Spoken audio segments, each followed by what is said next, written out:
Hi, this is Anna London with Cyvergence, and in this episode, we're going to be talking about dispelling some of the myths about living off grid. Okay.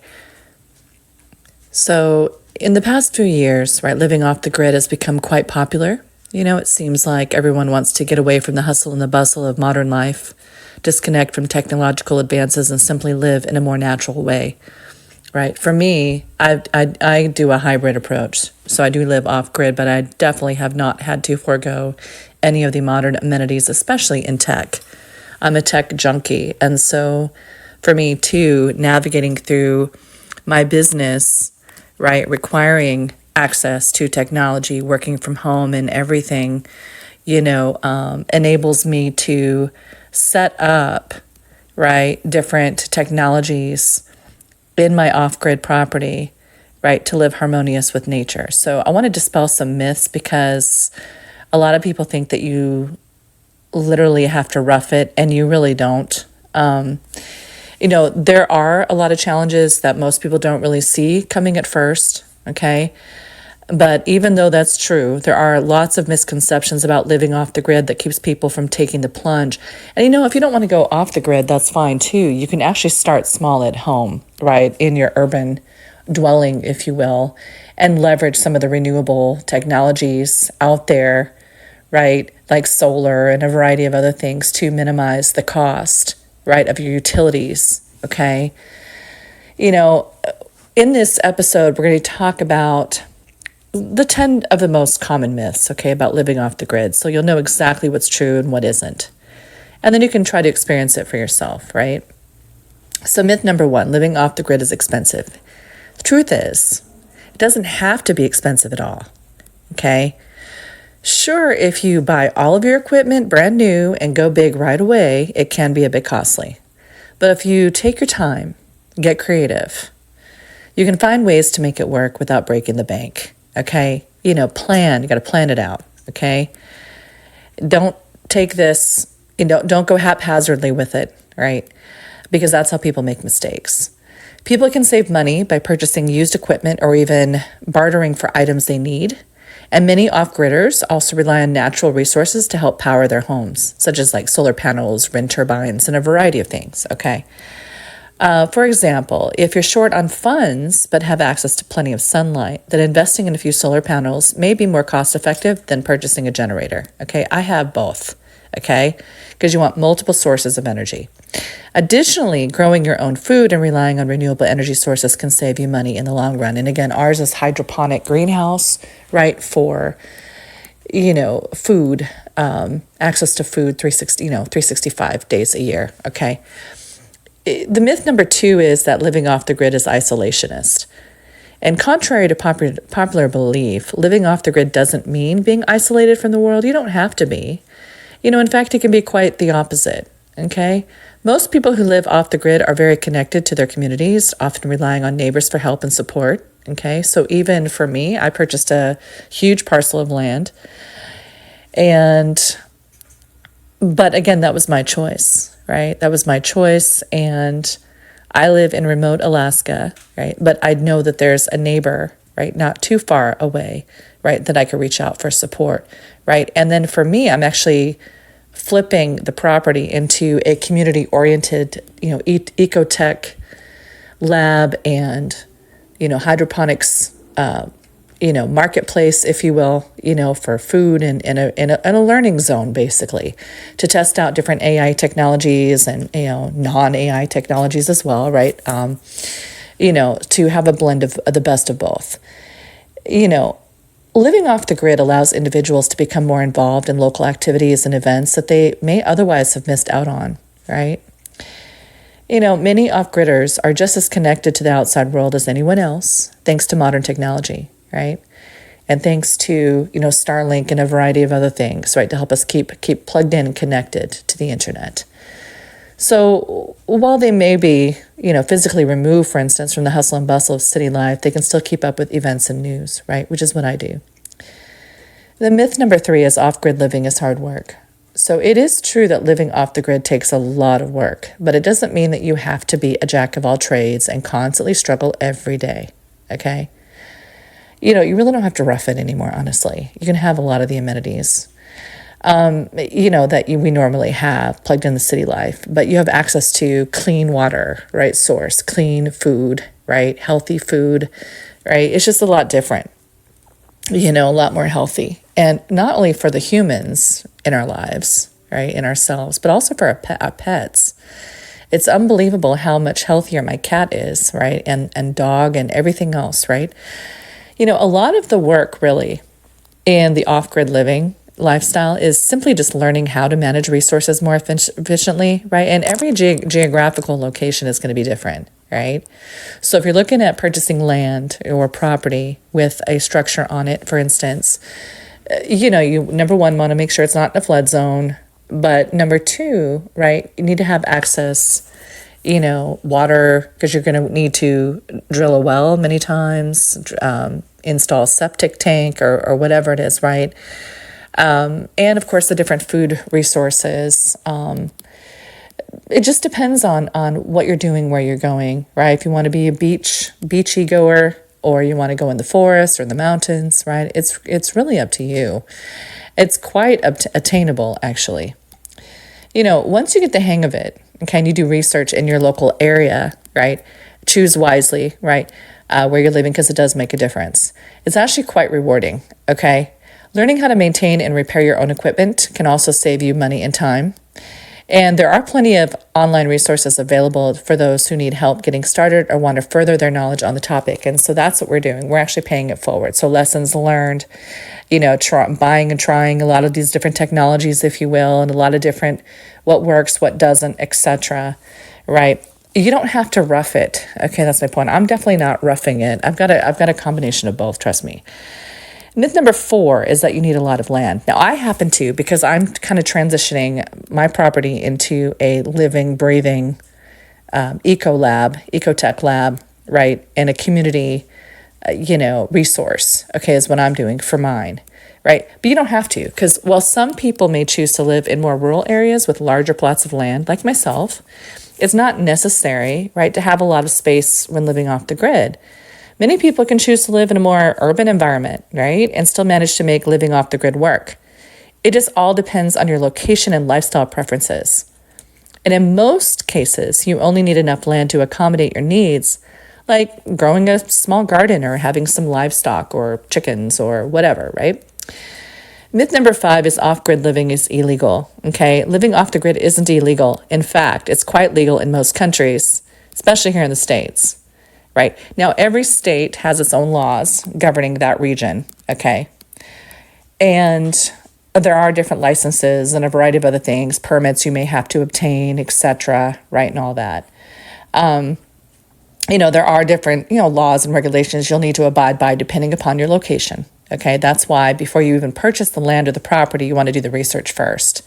It is important to do your research, okay? Absolutely important to do your research before making any decisions. And be aware of any local laws that may affect you, okay? All the way around.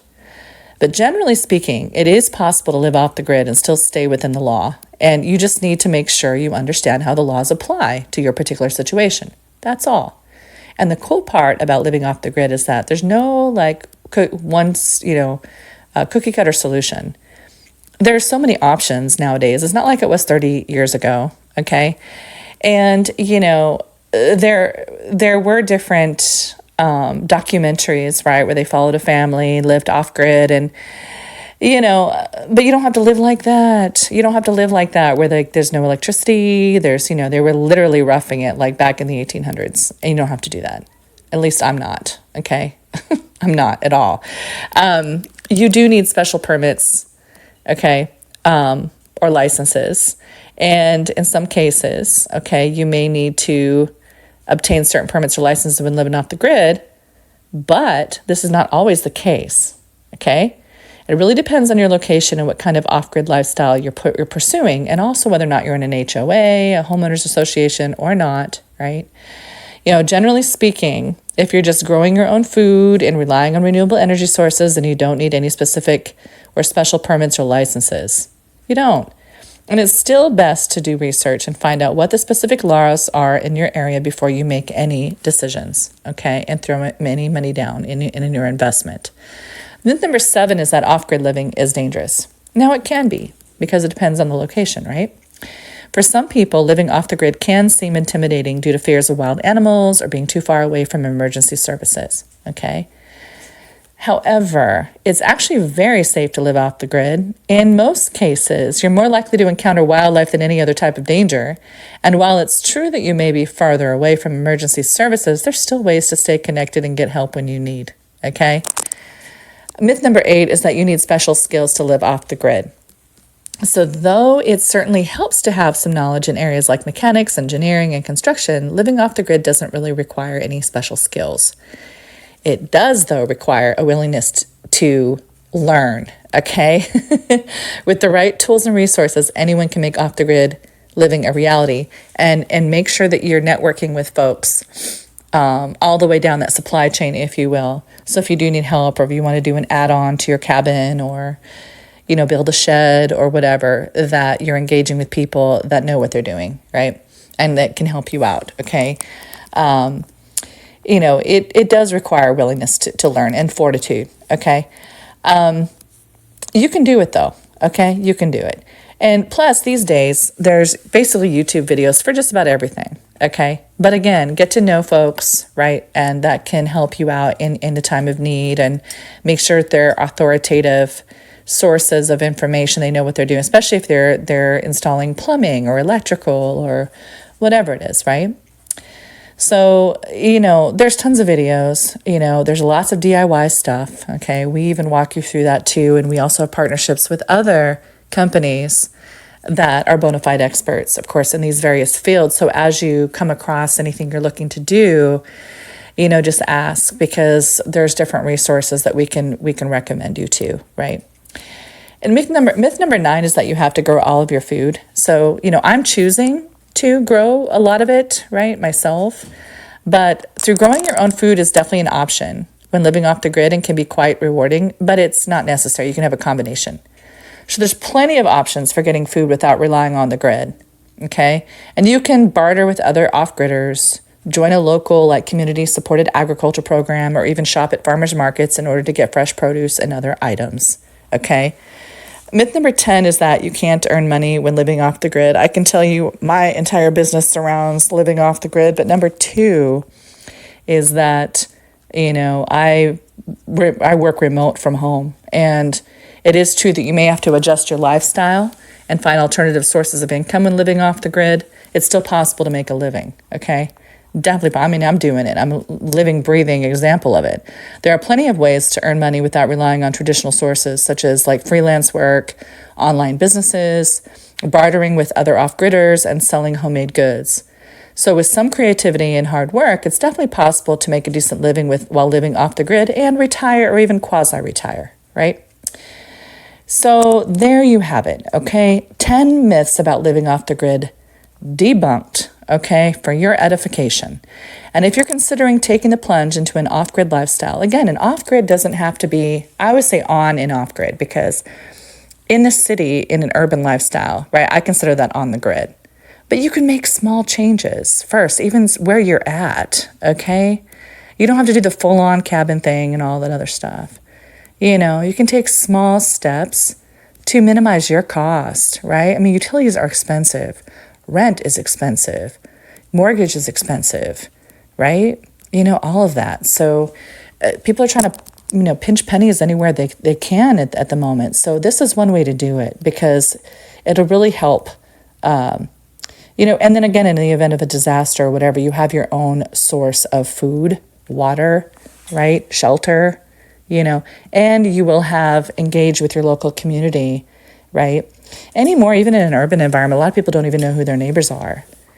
The cool part about living off the grid, and you should too, even in an urban environment, is kind of get to know certain neighbors that you can trust in the event of a disaster, right? Something that where even your kids can go to in the event, or your pets check on you, your pets, your parents, etc., right? Now's the time really to start doing your research and learning what's required to make it a reality. And with some hard work, dedication, and willingness to learn, you'll be well on your way to living off the grid in no time. Okay. But again, it does require planning. Okay. It does. And I've gotten through where I've literally paid all my debt. It's taken me a while, but I paid all my debt off. So I have zero debt anymore. And I was able to, purchase a property, right? Not have a mortgage, if you will, when it's all said and done. Okay. And, and then incorporate, a lot of renewable different resources, but then have it my own eco lab, if you will, eco tech lab, so they can kind of try this, doesn't work, try that, and then share with you guys, right? Share with you all, like, we tried this, didn't work, tried that, didn't work. We're even have our own software, right? Building to test it. Some have we already have business continuity planning and all that, but I like to test it, have an air gap lab over there. It'd be awesome, right? So I've got a lot of vision for this stuff. I mean, I've just, got some things in there, but I'm also encouraged by the vision of the endless possibilities, honestly, right? In order to make this work, but then share, lessons learned with everyone, and then help you also realize that dream too of land ownership, real estate ownership. That's an asset, right? That's an asset that you'll have, and then you can pass it on, as a legacy, right? To your kids, right? Or to your loved ones, or whomever you're going to pass it on to. But you'll have something of your own, and you won't have to worry about getting evicted, right? Because you won't be paying rent anymore. And you'd be surprised at how easy it is anymore to buy a parcel of land. You just have to do your research, just like I said, just to make sure it's in the geographical location that you want, right? And but again, you can run all this stuff by. We have intro courses and a variety of other things, and we offer services. So check us out. We're known for education and cybersecurity consulting, right? And we've pivoted to the off-grid sustainability component, where we're applying the AI technologies and non-AI technologies, right? Because it doesn't all have to be AI either, right? And that's the cool part too, is that let's just say you don't want any AI, right? Then you can do that too. You have that option. You don't have to do AI. I'm doing a combination of a hybrid approach, because I'm leveraging tech, non-tech, right, a variety of different sources. And then again, you're just resourceful. You live off the land. You try to use whatever you can, humans, wildlife, fishing, any way, like wood burning stove, right, etc. Right there, a variety of things. There's propane. There's a lot of different options, honestly, and anymore, even your appliances, right? You can get appliances on the cheap that work very well, that are very efficient and low cost, right? But again, you don't have to forego the luxury lifestyle, right? I mean, but instead of, look, I used to buy all the purses and things. I used to buy the pocketbooks like Coach and Dooney and Burke and, Birkin bags and a variety of other things. But instead of paying $10,000, $15,000 for a purse, or $35,000 or $50,000 or $75,000 for a car that depreciates, how about you take that money, right? And you invest in yourself and in your family and in a home, right? Or at least, like I said, start small and start looking at ways that you can flip the energy that you're reliant upon, right? Where you can, because if you're renting, there's some limited sources there, right? Because you're definitely on the grid and you're dependent upon utility companies and city water and a variety of other things. But look at ways that you can take and start making the smaller steps towards being self-sufficient, right? Energy independent, financially independent, right? And then look at ways that you can, for disaster recovery planning, right? Disaster preparedness and all that needs to be interwoven in, whether or not you're urban or not, right? Because if something does happen, and you're completely relying on the stores, and like right now with the supply chain issue, right? That the strikes that are going on with the ports and a variety of things, that's eventually going to trickle down, right? You're not going to see it today or tomorrow. But as week 1 goes by, you might be okay. then week 2, and then week 3, and ongoing. If it extends for a long period of time, those shelves in those grocery stores and at Costco and a variety of things are going to become empty, right? Look what happened during the pandemic too, right? So the unfortunate part is that'll trickle down, and then people start then, basically robbing their neighbors. And if you have something somebody wants, people do desperate things in desperate situations, and unfortunately, it's going to lead to violence and a variety of other things, right? So it's incredibly important now more than ever to become self-sufficient, right? And at least start where you can, so you have the appropriate planning for safety for your own family or for yourself, if it's just you, and also your pets, right?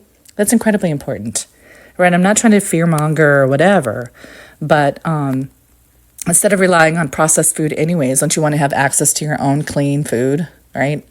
Your own clean water, right? All these things, right? It's energy independence. It's an amazing feeling of freedom that is unmatched, right? And again, you don't have to go back to the 1800s, the frontier lifestyle at all. Actually, you can do a combination of or whatever, and you can find a solution, whether it's a tiny home or not, right? I don't have a tiny home because to me, that's too small for me.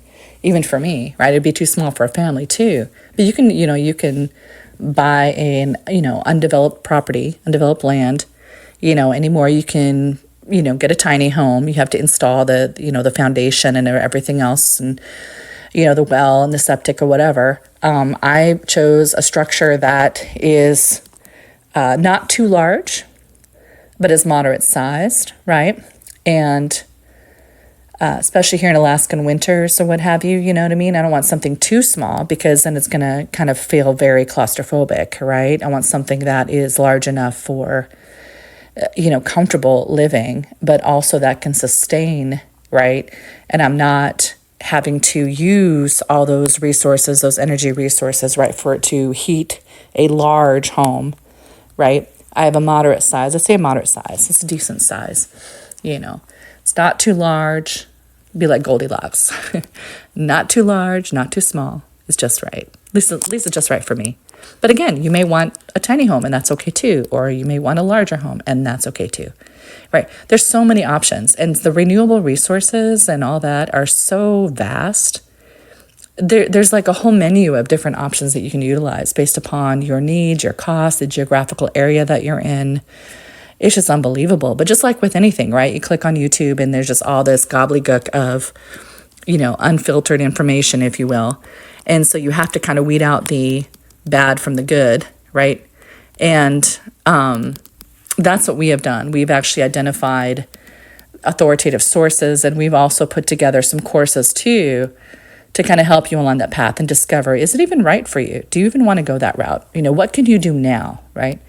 And we have partnerships with a lot of people all through that supply chain, if you will, all through that journey. And so you can consult with a variety of folks in our community, if you will, of points of contact that can help you make the right decision, an informed decision for yourself, right? And your family, right? And your needs and your pocketbook, right? So anyways, with that said, I hope this was helpful. And again, all you have to do is just inquire, but I think there's just a lot of myths, right? I've been listening to some of the X spaces or what have you, and people are like down, like, oh, well, I don't want to live off the grid. I don't want to do that. I think that's dumb, or I think that's this, or I think that they don't realize it. But it's also not something that you should hastily, you don't do it at a time of disaster. It's too late at that point, right? You need to build in those mechanisms for you and your family for disaster preparedness, really honestly. And, that takes time because even transitioning to the off-grid property, right? I mean, I'm a city girl. I am prior military and all that. So I have an element of toughness. I know survival. I know this. But I'm telling you, each geographical, especially Alaska is nothing to play with, right? So we have some extreme weather, right? Especially during the winter. And that is no joke. And so there's a lot of things you kind of don't even think about in the to-do list, right? In order to prep not only for the winter, but of course ongoing all year round, not only for yourself, but your pets, right? And of course, my kids are grown, right? My son is in the Air Force, okay? My daughter graduated from UVA, right, Virginia. So they're adults, but it's like I always look at also a legacy that I can leave for my kids, right?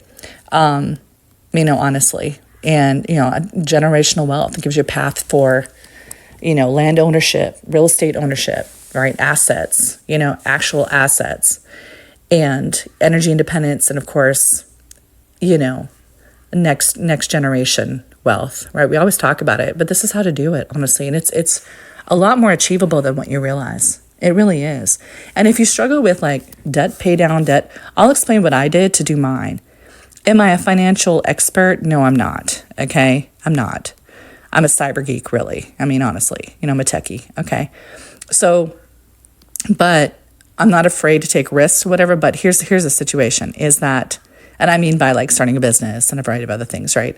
But I plan. You got to plan things, okay? You don't have to wait for perfection because perfection is paralyzing, right? But you need to start taking some steps. And I'll share with what I did, okay, to kind of maybe give you some tips that maybe you can learn from and take from and apply to your own situation, right? That may work for you, okay? It may not, but, I'll apply my lessons learned, what I did, and how I was able to pay down all my debt, right? Because it's very freeing. And then, it helps to also then alleviate and then be able to take additional risks now, because then you can, now you can purchase land and you can do more, and then you have more money that you can kind of play with, if you will, when you're planning out your homestead, right? And a lot of these renewable energy sources and a variety of other things, because the costs do add up. I'm not going to lie. They do add up, but you want to make smart choices though, smart decisions, right? For yourself. And, by not having debt, then you're able to put down a larger down payment. You're able to then pay off the mortgage early. So you'd not, or buy it outright, right? So you don't have to worry about a mortgage either, right? Because in case something happens with your job or whatever, God forbid, right? I'm just saying, government shutdown, whatever, depending on where you work, you definitely don't want to worry about eviction or defaulting on your loans or whatever. So, the financial component, I would say start there first, right? Kind of alleviate that, because that's a huge stressor for a lot of people. And find out where you can make the smaller steps at home first, on reducing your energy cost, okay? And then you can move forward with the larger decisions, right, concerning the larger purchases and engagement with, purchasing property or whatever, right? So, because a larger amount of money you're able to put down, there's a lot of owners that'll finance you, right? But you have to have a large down payment, okay? A large down payment in order for them to do that, for the owner finance as well, right? But, so those of you that might have bad credit, but if you have a good amount of down payment and you're able to show, right, that you actually are making the money, right, per month, then you can purchase the home, right, or purchase the property. People will work with you. They will, okay? You'd be surprised, right? Anyways, all right, with that said, okay, I hope this was helpful, and I'll continue to kind of record these and, I could just retire technically, honestly at this point, but I'm always about community, right? And about helping others, okay? So that's the way I've always been, helping folks, and get trained up and get cyber security jobs, for instance, and transitioning to, lessons learned and helping people also build their own off-grid homestead, right? Navigating through the do's and the don'ts, if you will, to make more informed decisions about risk and cost and everything, right? So, and it is attainable. I didn't even think it would be attainable like this either. Honestly, because it seems so daunting at first. But it is definitely attainable. I'm doing it. And, I'm doing it. And so I just want to replicate that, right? And pay it forward and be a beacon for the community, right?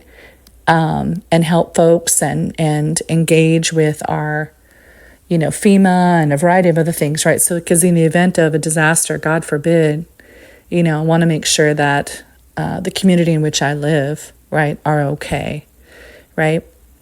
So, I'm not a selfish person. Maybe that's too the military thing, because in the military, it's selfless service, right? We get in because of something larger than ourselves, right? Our country, etc., right? So anyway, shout out to all my fellow veterans out there, by the way, too. But you don't have to, like I said, be military. I mean, don't let that intimidate you either, right? It's definitely doable. Okay, it is definitely doable. So, and don't let age discourage you also, right? So there's definitely an attainable solution for everyone, okay, involved. Okay. All right. With that said, I'll stop talking. I'm super excited for what the future holds, though. I really am. And just looking forward to sharing, like I said, lessons learned, do's and don'ts with everyone else. And, ensuring everybody can realize their dream of owning a home, right? Anymore. Because a lot of people think it's unattainable, right? But you can definitely do it. And then you can also cut energy costs in the process, right? All right. Anyways, with that said, I'm starting to sound redundant at the moment. So, but with that said, this is Anna London with Cyvergence. I hope you all have a great day. Contact us if you need any help or assistance. My name is Anna London with Cyvergence.ai, CY, V as in Victor, ER, G as in Golf, A, N as in November, C as in Charlie, E as in Echo.ai. So that's the company name, and that's also our website, right? So I'll put that also in the comments section for those of you that want to look us up. Just call us, and we'd be more than happy to help you along that path of discovery, right? Of off or on grid living and cutting those energy costs. Okay. All right. Peace out. Right. Going back in the 80s or 90s. All right. Enjoy, everyone. All right. This is Anna London with Cyvergence signing out.